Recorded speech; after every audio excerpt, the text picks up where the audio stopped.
महाभारताचं युद्ध संपलं आणि दुर्योधन हा अर्धवट मेलेल्या अवस्थेमध्ये होता आणि अशा वेळेला अश्वत्थामा तिथे आला आणि अश्वत्थामा म्हणाला, तू काही काळजी करू नको, उद्याच्याला पांडव सगळे पृथ्वीवरनं संपलेले असते.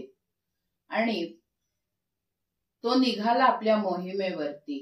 इकडे युद्ध संपलं होतं, त्यामुळे रात्रीच्या वेळेला पांडव सगळे झोपायच्या तयारीत असतानाच भगवान गोपाल कृष्ण तिथे येतात आणि पांडवांना म्हणतात की चला, रात्रीची वेळ आहे, हवाई छान पडलीये, आपण एक फेरफटका मारून येऊ. भगवान गोपाल कृष्ण म्हणजे पांडवांचा श्वास होते, त्यामुळे कृष्ण जे म्हणतील ते पांडव करायला तयार व्हायचे. 5 पांडव निघाले. त्यांची मुलं त्यांनाही ते म्हणाले की तुम्ही पण चला. ती म्हणली की नाही, आम्ही नाही येत, आम्ही झोपतो. आणि ती झोपली आणि हे 5 पांडव आणि भगवान गोपाल कृष्ण फिरायला गेले.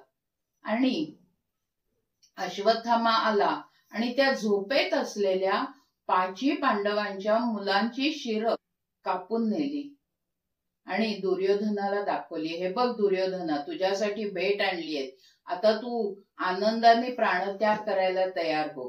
दुर्योधन म्हणला, अरे अश्वत्थामा, तू हे काय केलंस?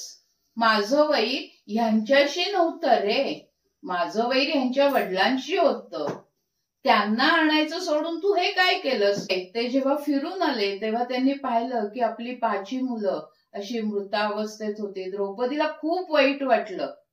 तिला वाईट याचं नाही वाटलं मुलं गेली म्हणून, तिला वाईट याचं वाटलं की माझ्या मुलांना वीरमरण आलं नाही, माझ्या मुलांना युद्धामध्ये मरण आलं असतं ना तर मला काही, कारण ती क्षत्रिय आहेत. आणि तिला वाईट वाटलं. आणि त्याच वेळेला अर्जुन आणि भीमानी प्रतिज्ञा केली की ज्यानी कुणी हे कृत्य केलं असेल ना त्याला उद्या सकाळपर्यंत द्रौपदी तुझ्या समोर आणून उभा करतो.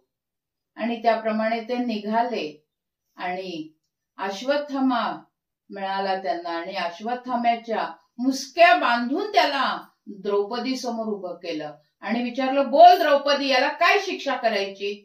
द्रौपदी म्हणली, याला काही शिक्षा करू नका, शिक्षा तर व्हायलाच हवी.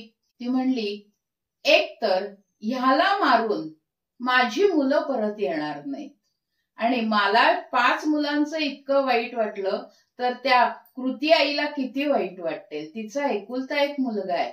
दुसरं म्हणजे हा आपला गुरूंचा पुत्र आहे, गुरूंचा पुत्र हा गुरुस्थानी असतो, म्हणजे तेही पातक आपल्याला लागेल, ब्रह्महत्येचं पातक लागेल, त्यामुळे याला काही करू नका. पण भीम, याला शिक्षा व्हायलाच हवी. ती म्हणली, याला शिक्षा नको करायला. श्रीकृष्णांनी विचारलं, काय काय तुमच्या दोघांमध्ये काय चाललंय काय?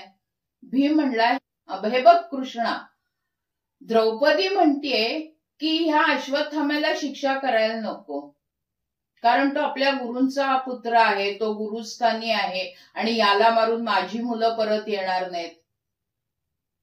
पण मग श्रीकृष्ण, द्रौपदी बरोबर बोलतीये. तो म्हणला की नाही, ह्याला मारलं पाहिजे, ह्यानी असंच कृत्य केलंय त्यामुळे ह्याला मारलंच पाहिजे. आतताई वधार हरणा हा, तुझंही बरोबर आहे.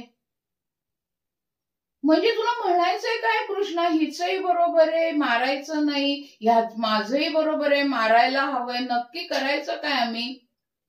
तेव्हा त्यांनी सांगितलं की हे बघ भीमा, एखाद्याला अपमानित करून सोडणं म्हणजे सुद्धा त्याचा मृत्यूच, त्याला मारल्यासारखंच आहे. त्यामुळे ह्याला अपमानित करून सोडा. ह्याचा जो तो मणी आहे ना कपाळावरती असलेला, तो मणी काढून घ्या आणि ह्याला सोडून द्या. आणि त्याचा तो मणी काढून घेतला आणि अश्वत्थाम्याला सोडून दिलं. आजही आपल्याला नर्मदा तीरी अश्वत्थामा अशाच बळबळत्या जखमेसह दिसतो. म्हणजे याच्यामधनं एक कळतं की द्रौपदी ही क्षमेची देवता आहे, की एखाद्याला जर मारायचं असेल तर त्याचा अपमान केला तरी सुद्धा त्याला जीवे मारल्यासारखंच आहे.